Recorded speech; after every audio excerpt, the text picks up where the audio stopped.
you very much for your company and thanks for joining me on Marketplace. Now, Chief Executive Officer of Standard Chartered Bank, Mansaneti, has been explaining to Joy Business some measures put in place by the bank to make the energy bond sale successful. It's a structure that is actually going to aid the development of this market further, because currently, if you look at the capital markets, we have limited products in this market. This will be an innovation to the capital market and will help deepen and further develop the market. The pricing as well, would it be a problem? Some would say that things are fairly stabilized and all the rest. We're hearing from government saying that we have a window that we are proposing to the managers, and we are hoping that the last 10-year bought 17.5. We are hoping to do between 16 and 19%. The pricing wouldn't be also a challenge in trying to get all the funds you're looking forward to? No, I don't think. I think there's enough interest. I guess the bond will be issued from tomorrow. We start the book building process tomorrow. After that, we'll be able to determine what the price is. Ma'am, help me out with, for the layman, just some say that they know about Eurobond. Walk us through what is this whole book building approach where you engage. Help us to appreciate this fine modeling that you're talking about. Okay, so the book building approach basically is, so investors have showed interest. We've done a roadshow offshore and we've done a roadshow locally. So if you are an investor and you want to put in a bid, you start to put in your bids. So all investors come up putting their bids at the various prices which they're comfortable with. And then when we get to a certain level, the desired level, then we stop it off. So if, for example, we have in excess of the amount that we require, we would have to sort of apportion it, in a very scientific way. We've helped the government to structure this energy bond, and we've also assisted in the marketing in both offshore markets and the domestic markets. And for the offshore markets, let me say, these are offshore participants who normally would invest in Ghanaian bonds anyway. So these are the kind of investors that we have targeted for this particular issue. One would say that what should we expect from Standard Chartered Bank with respect to this whole deal? I mean, you've done this, and this is your space in terms of the presence, the strength, the connections, and all the rest. So what should we be expecting from you and what you are bringing on board? So Standard Chartered, we've been in this bank for 120 years. We've worked very closely with government as their sovereigns and solutions partner. We have very strong capabilities in the capital markets. And so aside from Ghana, we've worked in other markets across Africa where we've led, the issuing of bonds. And I'll say that this bond is first to be issued in this market. It's a corporate bond with a special purpose vehicle structure where this SPV will issue the bond, and it will be supported by flows from the ESLA levies. One would ask that, have you secured some commitment from these other partners that you engage and work with over the period in terms of we are interested? Not the names, but have you secured that firm commitment that in terms of the amount that you're looking for, we are going to get it? If a subscription comes in, well, that's a bonus because of what we are bringing on board. So, I mean, I'm sure you're aware that the Deputy Minister of Finance and the teams from Standard Chartered Bank and Fidelity were on a roadshow last week in Boston, in London, and in New York. There is some interest from investors, but I guess when the bond is issued, then we'll see the level of interest. But at this point, I can't say. Not as in the amount and all the rest, but them expressing commitment that we are interested, we will participate. We are going back to our investment committees, we are going back to our bosses to finalize everything, even look at the amount, but not to tell me that maybe this other bank says you are putting in maybe $500 million. No, but those firm commitment that would give you that firm assurance to start putting the numbers and even crossing your T's and dotting your I's. You see, feedback that we've received from some of the investors is that they like the structure, and they see the benefits for the wider economy. Government is hoping to raise 6 billion cedis from investors over the next 3 days. It is hoping to use proceeds from this corporate bond issue to finance debts in the energy sector. Now, moving on, IT security consultant Desmond Israel says the incidence of mobile money fraud will decrease by 60% if government and telcos apply due diligence and vigilance to the mobile money systems. Currently, 50% of mobile money users have either been defrauded or approached by mobile money fraudsters. This is disturbing considering the value of mobile money transactions growing from 11.2 billion Ghana cedis in 2014 to 35.4 billion cedis in 2015. Mobile money is being touted as the quickest way to formalize the economy, but Desmond Israel believes proper regulations are needed to make this possible. I think, and I hold the view again, that the regulators must make provisioning of mobile money service a bit more stringent. Cybercrimes thrives easily on interoperability and convenience. So if it is now easy to access mobile money and it's convenient, and you don't have a regulator ensuring proper KYC on these agents and service agents and the customers, then we could easily have fraud issues along the line of the value chain. What's KYC? Know your customer. It's a concept by which you actually do due diligence in the people you entrust the service to. So it's similar to what's happening to the banks when it comes to tellers and even the customers. So before they even open an account for you, you have to draw a geo map of your house and all that. Before you are put in as a teller, they need to do some confidence check on you, check your crime background and all that. That is KYC. Even if you can't do it to the fullest as the banks would do it, once we are following a bank module in a lean manner, we still need to put in some sort of measures to ensure it's too laxed. That's my professional view. It's too laxed. How much do you think we would save if we applied these principles? Most likely 60% of what we are losing now will be saved. He explains the most important safeguards needed from both telcos and regulators are due diligence and vigilance. I think we need to look at the entire value chain when it comes to mobile money. And that has to do with the people, the process, and the technology that we put in place. Most likely the attacks or the fraud issues that we are having now are more people-based. They are social engineering, issues of scamming, issues of agent malpractice, and the rest. So you need to look at the people in the value chain. So typically, for mobile money, the business process or the logic behind mobile money is actually banking. So you have the subscriber, the agent, and the service provider, which is similar to a customer, the teller, and a bank. So if a bank is under strict regulations because it's managing the user's account, and therefore they need to do KYC on even their customers and the tellers and ensure some level of security, why do we leave mobile money operations ajar? I ask this because you've seen or heard subscribers even saying that your PIN number, your mobile money PIN, is a bank account. So if your mobile money PIN is a bank account, why don't we apply the same level of scrutiny in the people that manage these services? Look at the process involved as well. SIM registration. I tell you something, in India, it's not as easy as it is in Ghana for you to register a SIM. In fact, if you're a foreigner, it's even worse. You need somebody to vouch for you. You need to submit your passport. Your visa must be verified, and you are even given the number based on how long you're going to live in the country. That is the level of scrutiny that we need to put in place when it comes to SIM registration. SIM swap, we say it like it's nothing. So easy to do. There's no education about it. In the process, we don't even know what versions of SIMs we are using, whether we are on version 1, version 2, version 3. We need to let people understand what the dangers of the technology that they are using is, and that is what the process is about. The technology itself has to do with whether you're doing this transaction on USSD or you are doing this transaction on mobile money app. And with these, we have issues to do with encryption. It is possible for an attacker to sniff data. I tell it every now and then in conferences. It is not rocket science. It is easily demonstrated. It's easy for an attacker to spoof SMS messages and send it to you. I can personally spoof an SMS message as a proof of concept and send it to you. So look at it holistically.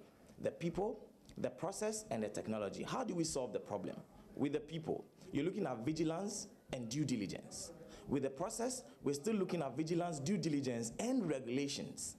In fact, In addition to that, internal policies to ensure some level of protection for the subscribers and even the service provider. Mind you, we've not even gotten to the stage where we are doing technology attacks. If we were doing technology attacks, the service providers will be the one crying, because it is their platform that the attacks will be based on. Malwares will be directed to them. Today, it's the people that are suffering, and therefore, it seemed not to be really, a service provider issue. But I mean, I stand to be corrected, but I take a different view that the service providers, the regulators, have more to play than we are even looking at it as it stands now. If we provision an agent, how much do we know about them? If a customer is going to deal with an agent and there is an issue of fraud and it is reported, can we track? Or we're going to have a situation where we are going to say that, well, the fraud was committed on the SIM that is not properly registered, and we feel comfortable with that. That is how cybercrime thrives. We must all be involved, both regulators, service providers, players, consumers or customers for that matter. We must all be involved. It's live on the marketplace. Now, moving on, the Institute of Fiscal Studies, IFS, is pushing for some changes in the country's revenue mobilization strategy to address shortfall challenges. The country over the years has struggled to meet revenue targets. Latest figures from Bank of Ghana showed that July revenue target was down by almost 3 billion. Speaking at the pre-IFS 2018 budget meeting, director at the Institute of Fiscal Studies, Professor Newman Kusi, said the strategy must be seen to be working. Let's now get to our correspondent, George Riafi, who has been attending the meeting for some updates. George, thanks for your time and welcome to Marketplace.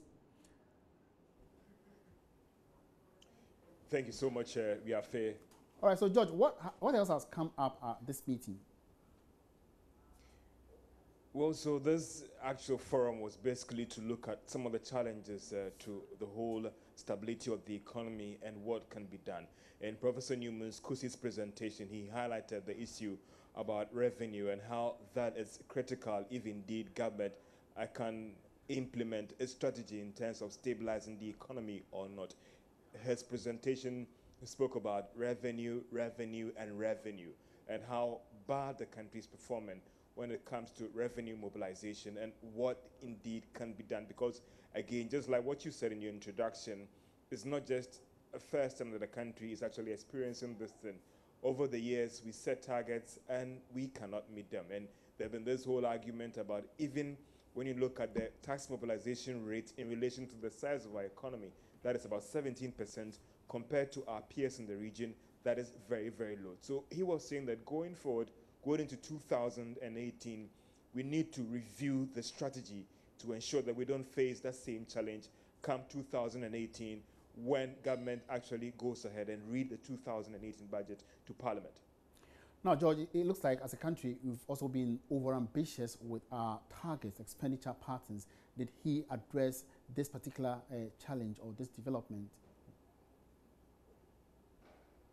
Well, he spoke about that, and if you look at the size of our economy and looking at the way we are growing as well, even if you look at our peers, in relation to the tax that we have mobilized, in relation to the size of our economy, that is low, low, low. So the argument about us being ambitious is neither here nor there.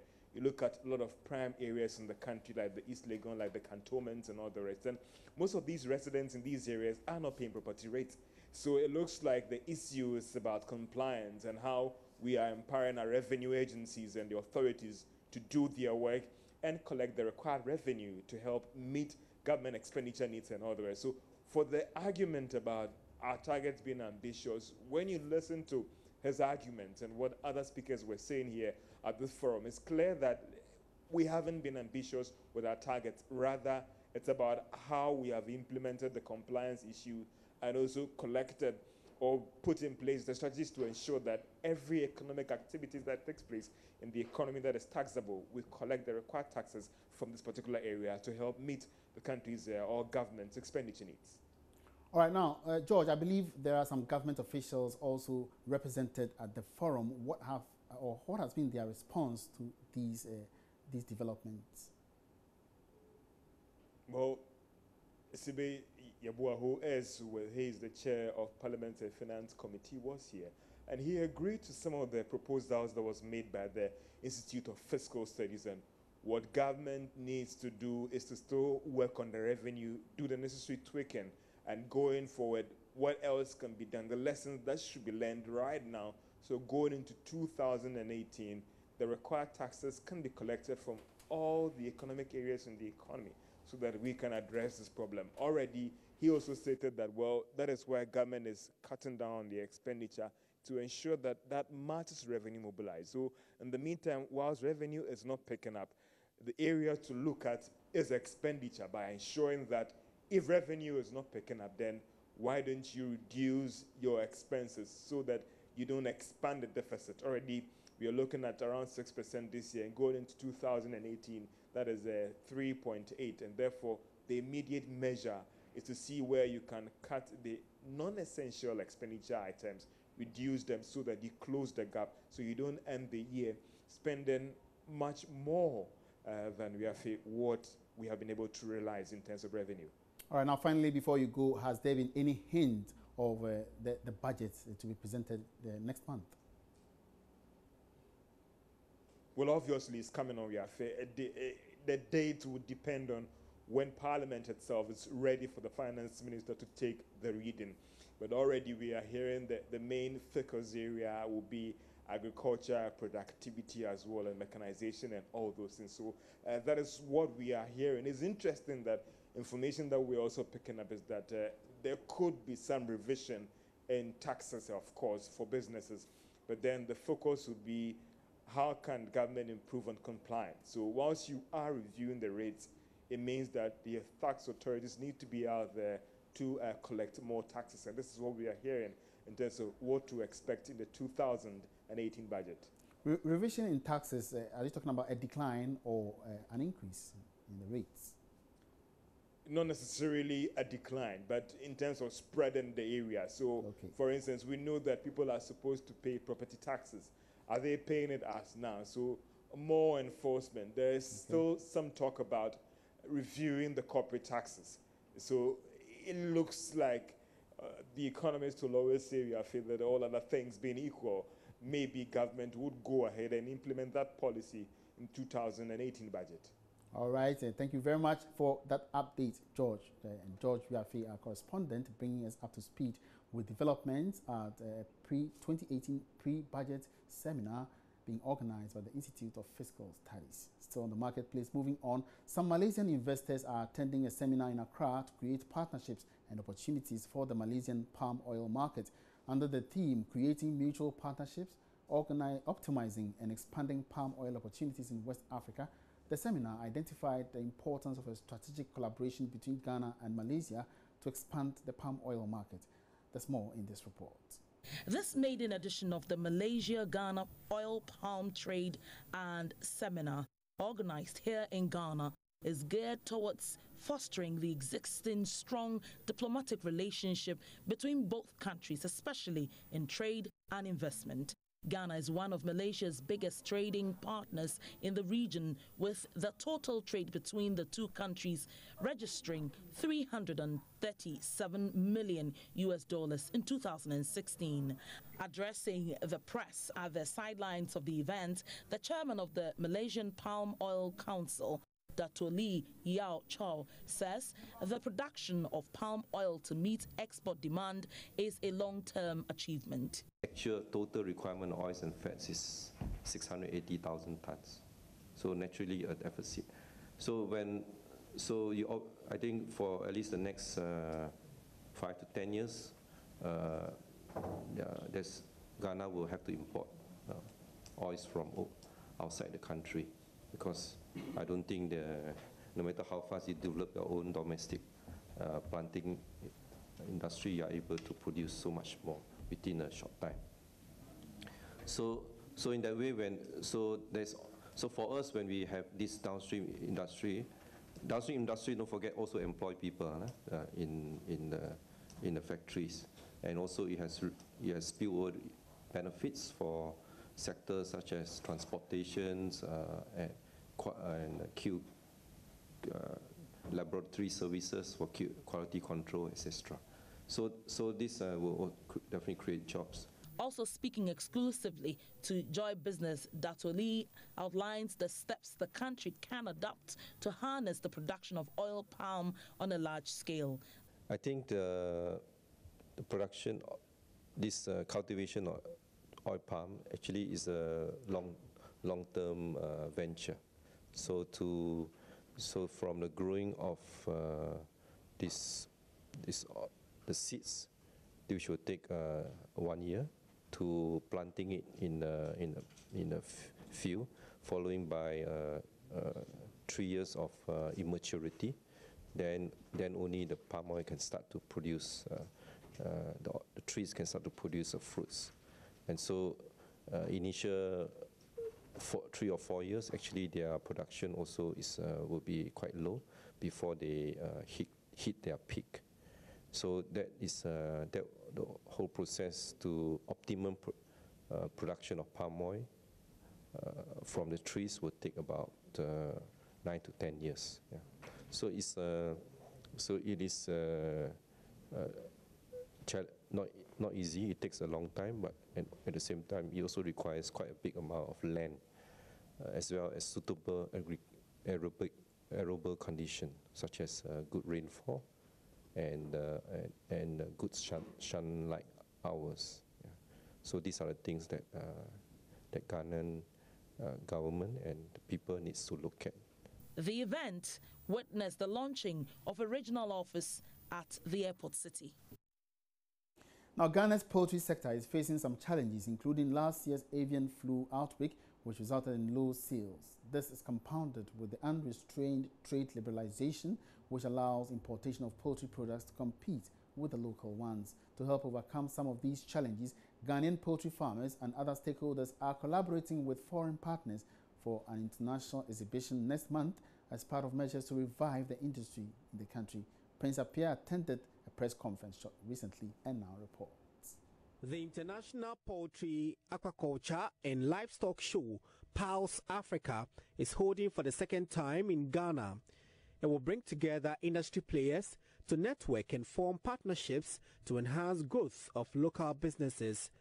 Over 50 exhibitors from across the world are expected to share their expertise at the 3-day fair in November. Chief Executive of Chicks and Chickens, John Bewedu, is brain behind the initiative.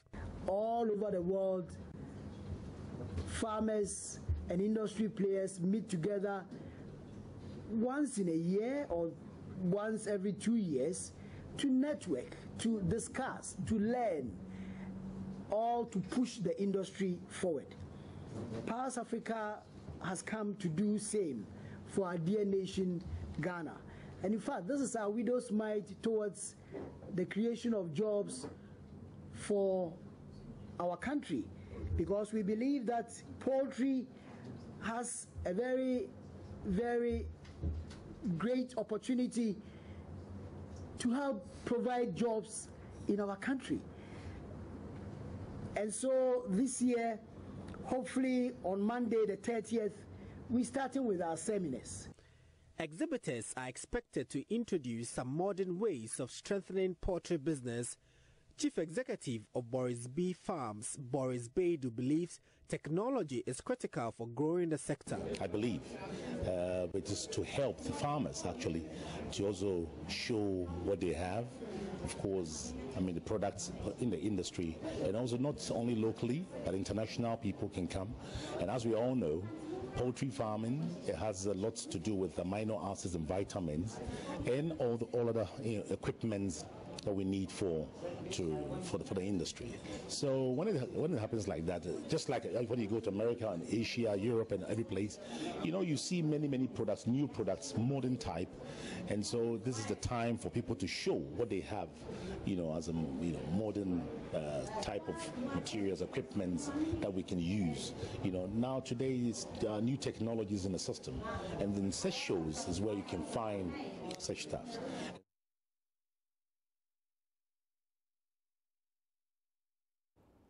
And on that note, we draw the curtain down on this afternoon's edition of the Marketplace. It's been very great having you on board. My name is Emmanuel Abuaji. If you do join me again, same time tomorrow for another edition. Have a good afternoon.